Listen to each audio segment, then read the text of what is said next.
Question है, पहली बार भारतवर्ष की औसत प्रति व्यक्ति आय का सांख्यिकी यानी स्टैटिस्टिकली अनुमान प्रस्तुत करने का कौन काम करता है? फटाफट बताइए। Who was the first to present a statistical estimate of the average per capita income of India? क्या है सही आंसर, जल्दी बताएं। हाँ, थोड़ा भैया अगर फंबल वंबल आ जाए तो माफ़ कर देना ना, क्योंकि एक तो ठंड भी है और अभी जो है ये 10वां घंटा चल रहा है, 9वां 10वां घंटा चल रहा है क्लास का ना। चलिए जल्दी करो आंसर। तो इसलिए क्या है, इसमें फंबल वंबल आते रहें तो समझ जाना कि कुछ गड़बड़ चल रहा है।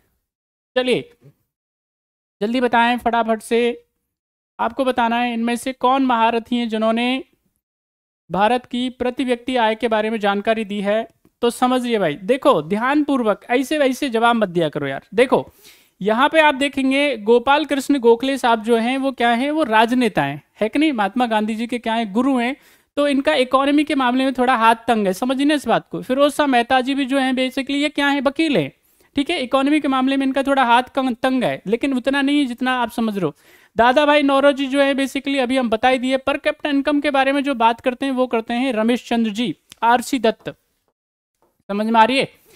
आरसी दत्त साहब क्या करते हैं, पर कैपिटा इनकम के बारे में बात करते हैं। अब जरा मुझे कमेंट करके बताइएगा भारत की पर कैपिटा इनकम अब क्या है और अंग्रेजों के ज़माने में क्या थी। सब बच्चे कमेंट करके बताना जरूर है, क्योंकि इकोनॉमी में सवाल पूछा जाता है आपसे, ठीक है। चलिए अगला सवाल आपकी स्क्रीन पे जवाब देंगे, क्वेश्चन नंबर 4।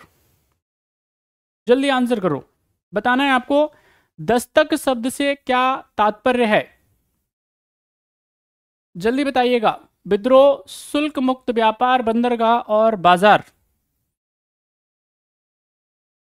जल्दी बताएं। The word Dastak refers to, Dastak शब्द का इस्तेमाल बताएं जरा किस कॉन्टेक्स्ट में किया जाता है।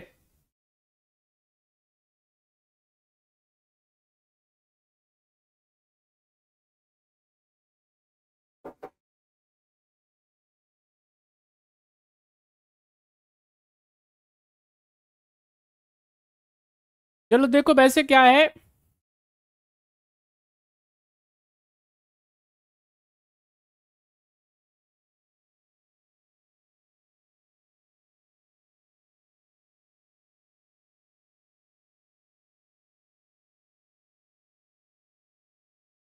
देखो इधर क्या है, एक बहुत ही बढ़िया शानदार शेर है राहत इंदौरी साहब का। अगर आप जानते होंगे तो राहत इंदौरी साहब के बारे में सुना है सबने, बड़ा सही शेर है, मुझे अभी अभी याद आया है इस दस्तक को लेकर के, है ना। तो उनका शेर है, किसने दस्तक दी कौन है, किसने दस्तक दी कौन है, आप तो अंदर हो बाहर कौन है। तो अगर सुना हो तो बाबा कर दो भाई थोड़ा।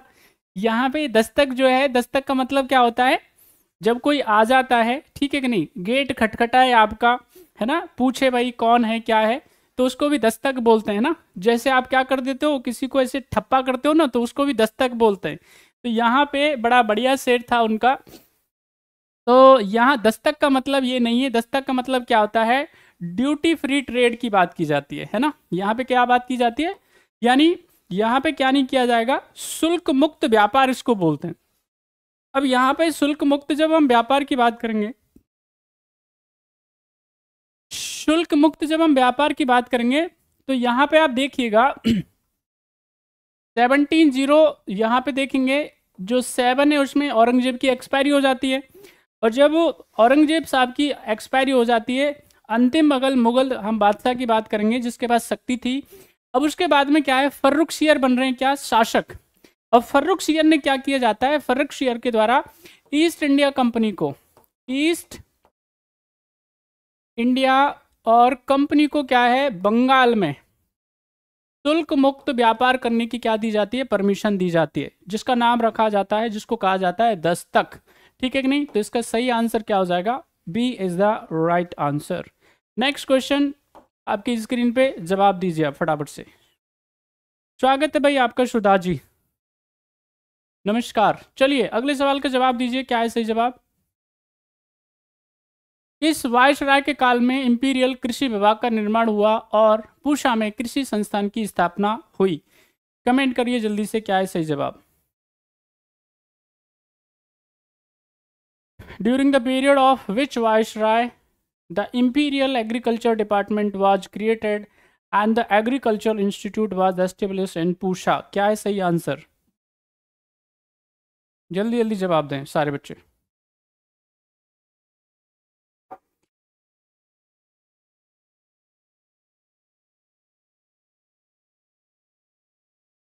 सभी आंसर करिए जल्दी से। तो यहाँ पे जब हम बात करेंगे किसके बारे में, इंपीरियल एग्रीकल्चर डिपार्टमेंट के बारे में, तो इंपीरियल कृषि विभाग की जो स्थापना करी जा रही है वो कब होती है? वो होती है 1905 में। ठीक है कि नहीं? ये वही समय है, वही साल है, वही ईयर है जब बंगाल का विभाजन किया जाता है ना? बंगाल का क्या किया जाता है? विभाजन किया जाता है। अब बताने की जरूरत है कि कौन होगा उस टाइम पे। तो इसके लिए जिम्मेदार व्यक्ति है वही व्यक्ति जो कि बंगाल के विभाजन के लिए जिम्मेदार था, उसका नाम है लॉर्ड कर्जन। ठीक है कि नहीं? तो लॉर्ड कर्जन क्या करता है, इसकी कृषि विभाग जिसका नाम था इंपीरियल कृषि विभाग, ठीक है, उसकी स्थापना करी जाती है। वर्तमान में इसको किस नाम से जानते हैं हम लोग? इसको जानते हैं हम लोग पूसा के नाम से। और पूसा आपके आसपास ही तो है। कहाँ है, सब पता है कि नहीं पता है? अब पूसा में क्या होते हैं, हर प्रकार के क्या होते हैं, हर प्रकार के कोर्सेज किए जाते हैं। सब एग्रीकल्चर से लेकर के होटल मैनेजमेंट से लेकर के तमाम कोर्सेज यहाँ पे अवेलेबल हैं। चलिए बढ़िया। और कह सकते हैं बहुत ही क्या है, एक प्रेस्टिजियस इंस्टीट्यूशन है, काफ़ी ख्याति प्राप्त, और काफ़ी यहाँ पे शानदार शानदार बच्चे इसमें से हर साल निकलते हैं जो देश दुनिया को क्या करते जा करके सर्व करते हैं।